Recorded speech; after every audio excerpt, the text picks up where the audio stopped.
Proposer un petit point de conjoncture, c'est ça, histoire de prendre le pouls de ce marché? Alors c'est un petit point de conjoncture, mais en fait il y a un gros point de conjoncture dans le point qui sort demain avec un gros dossier immobilier. Un gros point quoi. Un gros point quoi. Un gros dossier immobilier de 40 pages qui montre que le marché est en train de changer et que le vent tourne sacrément. Je vais vous donner quelques raisons de ce changement de climat. Alors, on s'attend à avoir à peu près encore plus d'1 million de ventes dans l'ancien cette année, donc c'est quand même un niveau très élevé. Les hausses, si on regarde la hausse annuelle des prix, on est à plus 3 pour les appartements. Au niveau national, on est à plus 3 pour les appartements et à plus 8 pour les maisons, parfois beaucoup plus, comme sur le littoral atlantique, parfois moins. Ça baisse un peu à Paris, hein. Donc on pourrait se dire tout va bien, pas du tout. En fait, si on interroge ce que j'ai fait, hein, si on interroge les professionnels, aujourd'hui ils sont assez inquiets. Je vais vous faire quelques verbatims, quelques citations, hein. Le patron d'Espace Atypique, Julien aussi, qui dit que le marché est en train de changer. Le patron de Sotheby's, Alexander Kraft, qui dit que le plafond est atteint sur les prix du haut de gamme. Le patron de consultant, Roger Abécassis, qui dit que les acheteurs réduisent leurs prétentions. Le marché se retourne selon Stéphane Fritz de Guy Hockey. Et je vais terminer par Charles Marinakis, le patron de Century 21, qui dit que le marché atterrit en douceur. Alors, je ne sais pas s'il atterrit en douceur. Moi, je pense qu'il atterrit. C'est un atterrissage forcé pour plusieurs raisons. D'abord, des freins d'ordre mécanique. Des prix qui sont trop élevés hein, dans beaucoup d'agglomérations. Ils sont en perte de vitesse et se stabilisent dans les grandes agglos comme Lyon, Bordeaux, Nantes, Toulouse, Montpellier.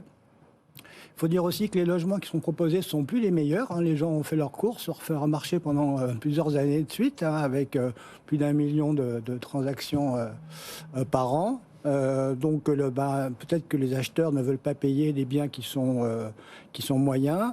On voit beaucoup de rez-de-chaussée mis en vente, on voit beaucoup de logements énergivores. Il y a la remontée de l'apport personnel, Marie en avait parlé, hein, qui est exigé pour emprunter. Le blocage des taux d'usure qui se détend un petit peu, mais c'est pas encore gagné. Ça, mes camarades vont en parler, je pense, tout à l'heure. La remontée des taux d'intérêt qui alourdit le coût du crédit et qui rogne la rentabilité, notamment pour les investisseurs, qui sont par ailleurs pénalisés par les travaux requis par le nouveau DPE, si c'est une passoire thermique, mais aussi l'encadrement des loyers qui est effectif dans des villes, hein, comme depuis peu, comme Lyon ou Montpellier. Il faut savoir que ça peut faire perdre entre 200 et 300 euros sur un loyer mensuel, hein, pour un investisseur. Voilà. Puis ensuite, des freins psychologiques. L'indice de confiance des ménages, nous dit l'AFNAIM, est au plus bas.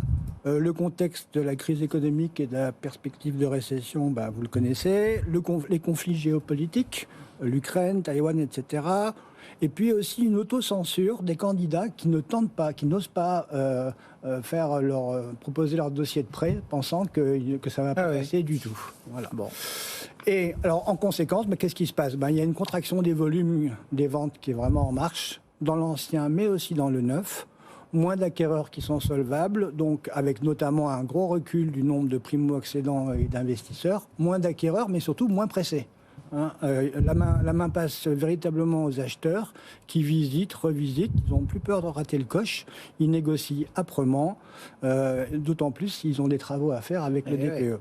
Et je termine en disant, voilà, quelques illustrations. Il y a un tiers de signatures de compromis en moins à Bordeaux ou à Reims, ça c'est Orpi qui nous dit ça. Et que cette tendance touche maintenant les villes secondaires, hein, qui avaient été portées par... Qui étaient très en vue. L'après-Covid. Les professionnels s'accordent à dire qu'il y a une certaine inertie et que les baisses, elles vont être beaucoup plus franches en fin d'année. Ça va prendre encore un petit peu de temps pour que les vendeurs et que les comprennent que le marché a changé et qu'ils lâchent un peu de lest parce que sinon ils ne vendront pas. Et puis, je terminerai par dire, bon, il peut y avoir parfois des subterfuges. Hein. Les agents immobiliers vont aller proposer un bien sur Internet parce ils reçoivent peu ou pas d'appels en le proposant sans le prix du parking. Ouais. Et pour susciter de l'intérêt. Et le neuf n'est pas épargné. Il y a le neuf qui pourtant est en sous-offre. Hein. On le sait, on le dit, on le répète, mais il y a le surcoût des matériaux, le Pinel Plus qui est là, donc moins de ventes, plus cher, moins de ventes et moins rapide.